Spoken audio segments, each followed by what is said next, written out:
Don't do another draft before watching this video, because there are players you shouldn't touch with a 10-foot pole right now. The NFL draft has flipped the ADP landscape on its head, and for every riser we should be chasing up boards, there are fallers that we need to continue to let fall. In part 1 of this series, we shared 22 risers in drafts that you need to steal before they become too expensive, and today in part 2, we are going to highlight 20 fallers who you need to let someone else click in drafts. These players include veteran running backs who took a hit in the NFL draft, a handful of wide receivers, a rookie QB, and 2 sets of pass catchers from different teams who threaten to cannibalize each other's production. The Coach Speak Index has also once again curated some very actionable coach and GM clips that will help inform how we should approach these players in our drafts. I'm Pete Overzet, this is the Deposit Kingdom, and these are the players you need to avoid in drafts right now.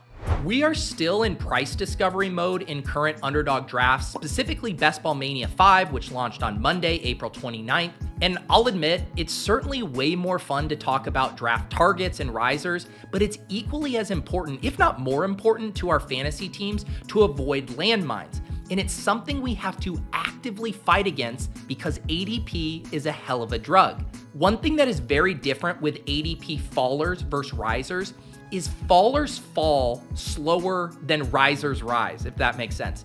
This happens for a variety of reasons. Often an auto drafter who times out will catch the falling knife on accident in drafts, which prevents ADPs from plummeting as quickly as they should. This is exactly what happened with the Justin Fields ADP in pre-NFL draft contests after he was traded to Pittsburgh. It's also easy for even savvy drafters to get tricked into thinking a falling player is a value. Sure, they might fall 20 picks past ADP, but what if their true value is 40 picks past ADP? Then that 20 pick dip is just an illusion of value. We discussed this anchoring effect to ADP in our Scroll the F Down video, which I highly recommend watching if you haven't seen it yet. And for those of us who self-identify as value hounds, it is tempting to chase this Fugazi value in drafts. That's why I've put together a list of 20 players to avoid in early fantasy drafts so we can sidestep this ADP anchoring bias. And let me be clear, this isn't to say you shouldn't select these players for the rest of the offseason. Rather, we should wait until their price reflects their true value. They are bad picks now, but they could become targets if and when their price adjusts. The Raiders tight ends and the Bears pass catchers are the perfect example of this dynamic. Let's start with the Raiders, who surprisingly selected tight end Brock Bowers in round 1, despite having drafted tight end Michael Mayer in round 2 last year. And sure, Bowers could have been a Jet if the Jets weren't a bankrupt franchise and/or Bowers didn't pose for this devastating photo next to Gronk, but that's neither here nor there. Bowers still opened up the contest as a 7th round pick, which I guess would have been justified had he landed on a team like the Jets or Chargers, but we now have to adjust to the new reality. And as we talk through these fallers, I've once again pulled in a couple different data points to help us correctly value these players. 1, their starting ADP in Best Ball Mania when the contest opened, and 2, their average rank between Established the Run and Legendary Upside, which are the 2 ranking sets I trust the most for Best Ball. These numbers give us a good anchor to better understand these players' true value and how much they should fall before we consider them in drafts. And you can see here the average rank for Bowers and Mayer is 3 rounds later than their opening ADP. I don't even really have interest in Mayer even after he falls, but I will be a major buyer of Brock Bowers if and when he falls closer to this rank in the 10th round. The Coach Speak Index, who I teamed up with for this Risers Fallers series, flagged this clip of Raiders GM Tom Telesco talking about how the team plans to utilize both of these tight ends. You know, there's no rule in the NFL that you can only play one. We can play 2 tight ends. We can move people around. At Notre Dame, Michael was split out sometimes as a receiver. Brock has been split out as a receiver. Brock has even played some running backs, some end arounds. So, and then our receivers can go inside and outside. So, be a nice little group to work with. And yes, a tight end getting used as a wide receiver is almost a hack trope at this point, but I do think it's worth taking at face value when it comes to Bowers, who we can't forget is a god-tier tight end prospect who broke out as a true freshman at Georgia. Greg from the Coach Speak Index made a really good point about how Coach Antonio Pierce likes to give the ball to his best players over and over again. It's exactly what happened with Devontae Adams and Josh Jacobs when Pierce took over the team last year. Adams earned 11.3 targets per game after that, while Jacobs saw 21.3 opportunities per contest. This is a give the ball to your best players type of coach, and it's clear that they think Bowers can be one of those guys. Once Bowers falls in drafts, a lot of the situational risk will be accounted for in his ADP, and then we can essentially free roll selecting one of the greatest tight end prospects of all time at a much more palatable price. I feel similarly about the Bears pass catchers as I do Bowers. I want to have shares of all three of DJ Moore, Keenan Allen, and the rookie Odunze, but their opening ADPs do not account for the new target squeeze reality. Not to mention the uncertainty involved with projecting a passing game led by a rookie QB. There are essentially no constant variables in this new Bears equation. Looking at the average ranks, DJ Moore needs to fall a half round from his current price, Keenan Allen needs to fall almost a full round, and Rome needs to fall 2 full rounds before any of them become desirable targets in drafts. The JSN comp has been a popular one for Rome. It's not really a perfect comp because JSN was the second most expensive of the Seahawks trio last year, whereas Rome is the cheapest of the 3 Bears. But what is very similar is a rookie wide receiver facing stiff target competition, even if Rome is a better prospect than JSN, which I will concede. I'm not touching any of these Bears in drafts until they fall closer to their new ranks. Just chill out on them for now. One other rookie faller we need to discuss is Drake Maye, and this is legitimately a tricky one. The market is rightfully bearish after he landed in New England, but I'd wager they are bearish for the wrong reasons. Because the debate about Maye in drafts shouldn't center on whether he'll be good or not or his shaky supporting cast. It should center on whether he'll start the full season or not. This goes back to one of the things we emphasized in our Best Ball Mania guide video. We need to make sure we are avoiding dead roster spots early in drafts.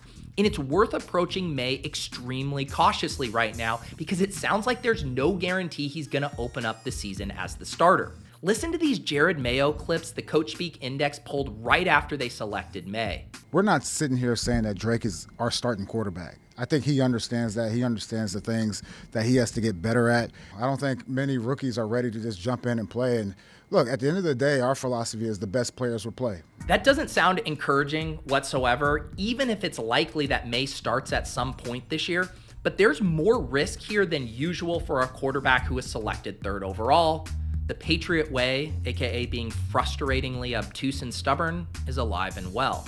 My recommendation is to try to hold off on Maye in early drafts until both his price corrects and we get a little more certainty about him starting in week 1. All right, let's transition into some of the biggest fallers and landmines we need to avoid right now, starting with the wide receivers. Zay Jones, who I regrettably was drafting a little bit in the big board, got outright cut by the Jags on Tuesday. The team had signed Gabe Davis in free agency and drafted Brian Thomas Jr., which made him expendable. And he's also undraftable for now. Maybe he could come back to life if he reunites with the Bills or something, but he should plummet in drafts until then. Speaking of Gabe Davis, he needs to fall a bit now too. His opening price assumed the Jags wouldn't spend a 1st-round pick on a wide receiver. He also just wasn't good last year, so let him fall a round or so before getting back on what I would consider the worst ride in fantasy sports.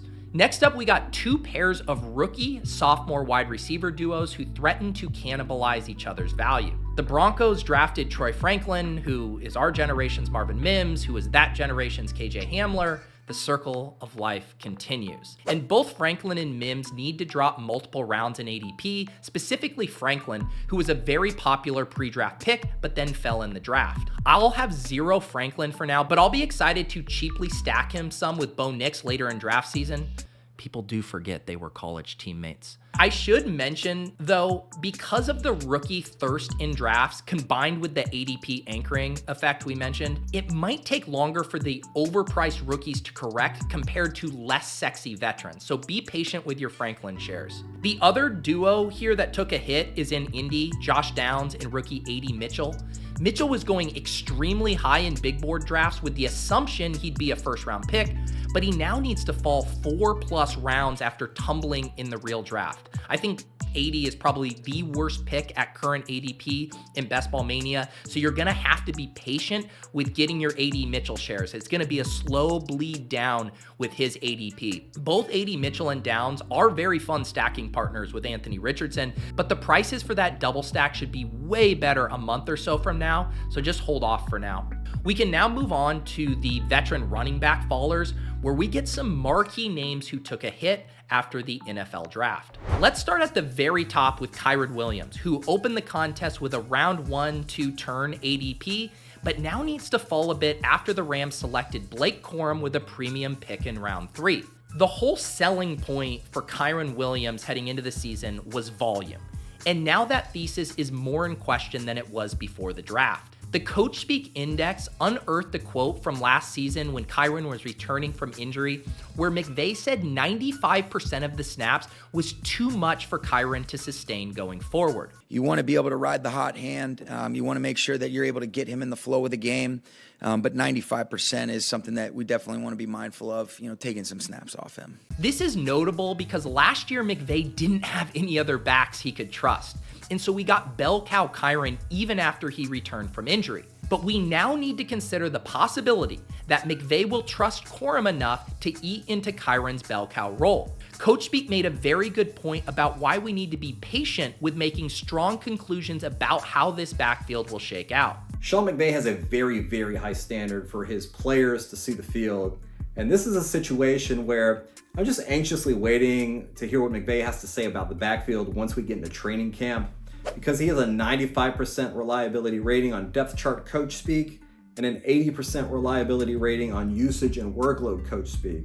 And he's such a candid chatterbox that even when he declines to answer these types of questions, it's not too hard to read in between the lines, like we saw last season with his comments on rookie Zach Evans. I will be the first to admit Kyren could certainly hold off Corum and deliver another top 5 running back season, but the risk is there for a committee and his price should adjust accordingly and reflect that risk. I fully faded Kyren in early drafts, but I'll buy back in if he does start falling to the 3rd round or we get more illuminating comments from a surprisingly trustworthy McVay. Josh Jacobs is another back who took a slight hit in the draft when the Packers took Marshawn Lloyd. Here's a clip of Matt LaFleur gushing about the versatility of their new rookie back. He definitely can be a weapon out the backfield. I love just all the measurables. He's a 220-pound back that runs 4.4 and can run routes out the backfield. So I think he could be a matchup nightmare for opposing defenses. And the Coach Speak Index also reminded us of a very interesting quote from LaFleur earlier in the offseason from the owners' meetings. You guys know how I feel philosophically. I think you have to have multiple running backs in this league.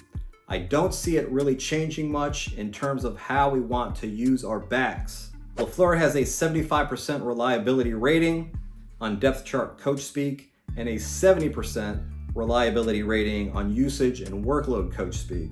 This leads me to believe that Jacobs will be in the Aaron Jones role, where he may see workhorse usage at times, but that won't extend throughout the entire season. Jacobs opened up BBM with an ADP of 28, but the ETR and leg up ranks slot him 7 slots lower. I did take him in the 4th round of one of my first BBM drafts on Monday when he slid 11 picks past ADP, but I recommend continuing to pass on him in the 3rd round and targeting Lloyd later instead. Rachaad White is another premium back who took a hit with the addition of Bucky Irving to the backfield. White is a solid pass catcher, but could very easily lose rushing work to the rookie. Similar with the Green Bay situation, fade the veteran for now and target the rookie instead. Next up, we have 2 veteran backs who woke up to horrible, no good, very bad news on day 2 of the draft. Both James Conner and Chuba Hubbard's team spent significant capital on rookie RBs, Trey Benson and Jonathan Brooks. Conner needs to drop at least 2 rounds before he's an attractive target, and Chuba should plummet all the way back to where he was going last year in the 15th round. In the Risers video, we listened to Canales gush about Brooks, and it's hard not to envision both him and Benson easily discarding the incumbent by the season's end. And even if these backs are able to hold off the rookie somehow, their price needs to reflect this new risk. 3 other running backs who took a massive hit are rookie Braylon Allen, Niners running back Eli Mitchell, and Carolina back Miles Sanders. The entire Jets backfield is an absolute mess after they drafted Allen and Isaiah Davis. And this was particularly tilting because two of my most drafted running backs in pre-draft contests were Allen and the incumbent Izzy Abanikanda. So this is a team that already has a top 3 running back in the league in Breece Hall, a very intriguing second-year back in Abanikanda, and now they add 2 really interesting rookies in Allen and Isaiah Davis. What the hell, New York? What the absolute hell? Braylon could have vaulted multiple rounds in ADP had he landed with the Cowboys or the Chargers, but instead he's undraftable right now. We have to let his price cool off, and we have to wait until later in drafting season until we get any kind of hints from the Jets on who is actually the Jets' RB2. It's similar to the situation with Drake Maye. We need to make sure we aren't drafting zeros in early drafts. The same obviously goes for Miles Sanders, who is the odd man out in Carolina, and even Eli Mitchell. He's likely still the running back too there, but Isaac Guerendo, the rookie, is a terrifying athlete to try to hold off, and there's no longer any certainty for Mitchell that he's the RB2, and if you're spending a 15th round pick on him, you need him to be the RB2. For more tips on how to attack Best Ball Mania, be sure to check out our Ultimate Guide video. And if you missed part 1, check out the draft risers to target before they get too expensive.